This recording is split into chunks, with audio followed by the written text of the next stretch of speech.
इधर आज चौधरी चरण सिंह की जयंती के मौके पर आयोजित कार्यक्रम में सीएम योगी ने शिरकत की। इस मौके पर सीएम योगी ने कहा कि चौधरी साहब की स्मृतियों को जीवंत बनाए रखने के लिए लखनऊ में एक सीड पार्क बन रहा है, जहां आधुनिक तकनीकी पर आधारित उत्तम क्वालिटी का सीड प्राप्त हो सकेगा। सीएम योगी ने कहा कि अगर अच्छी क्वालिटी का बीज किसान को समय पर प्राप्त हो जाए तो 30% उत्पादन बढ़ सकता है। इसके साथ ही सीएम योगी ने कहा कि बाराबंकी में टिश्यू कल्चर की अत्याधुनिक लैब के लिए 30 एकड़ में बनने जा रहा ये है। और सीएम योगी ने किसान हित में सरकार की तरफ से उठाए गए कदमों की जानकारी दी है।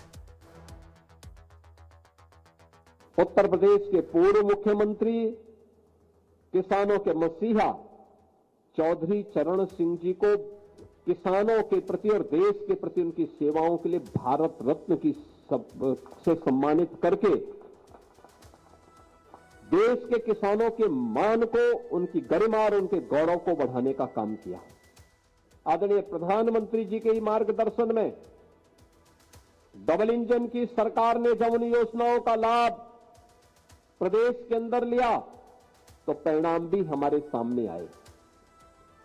हम लोग तो सबसे पहले इस बात के आभारी हैं कि आदरणीय प्रधानमंत्री जी ने पूर्व प्रधानमंत्री, उत्तर प्रदेश के पूर्व मुख्यमंत्री, किसानों के मसीहा चौधरी चरण सिंह जी को किसानों के प्रति और देश के प्रति उनकी सेवाओं के लिए भारत रत्न से सम्मानित करके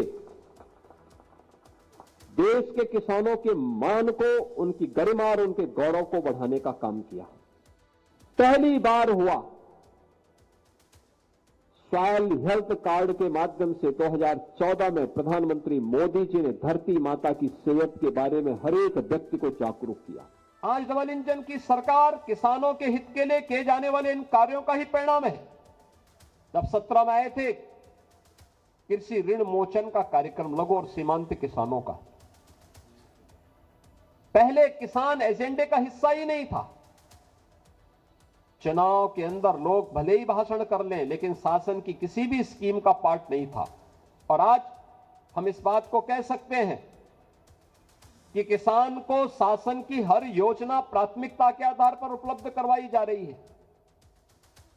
आज बिचौलिया अन्नदाता किसान की फसल का दाम नहीं तय करता है, अब किसान अपनी फसल का दाम तय करता है और सरकार अगर मार्केट में उसको मिलेगा अच्छा दाम तो मार्केट में बेचेगा, नहीं तो सरकार उसको खरीदने का काम करेगी। और हमारी सरकार सफलतापूर्वक इन कार्यक्रमों को आगे बढ़ाने का काम कर रही है। उत्तर प्रदेश के अंदर क्या धान की फसल हो, क्या गेहूं की फसल हो, क्या चना हो, क्या सरसों हो, क्या बाजरा हो, मक्का हो, कई गुना उत्पादन बढ़ा है, कई गुना उत्पादन बढ़ा है। लागत कम हुई है, उत्पादन ज्यादा बढ़ा है और यही मुनाफे का आधार है, यही किसान की समृद्धि का आधार है।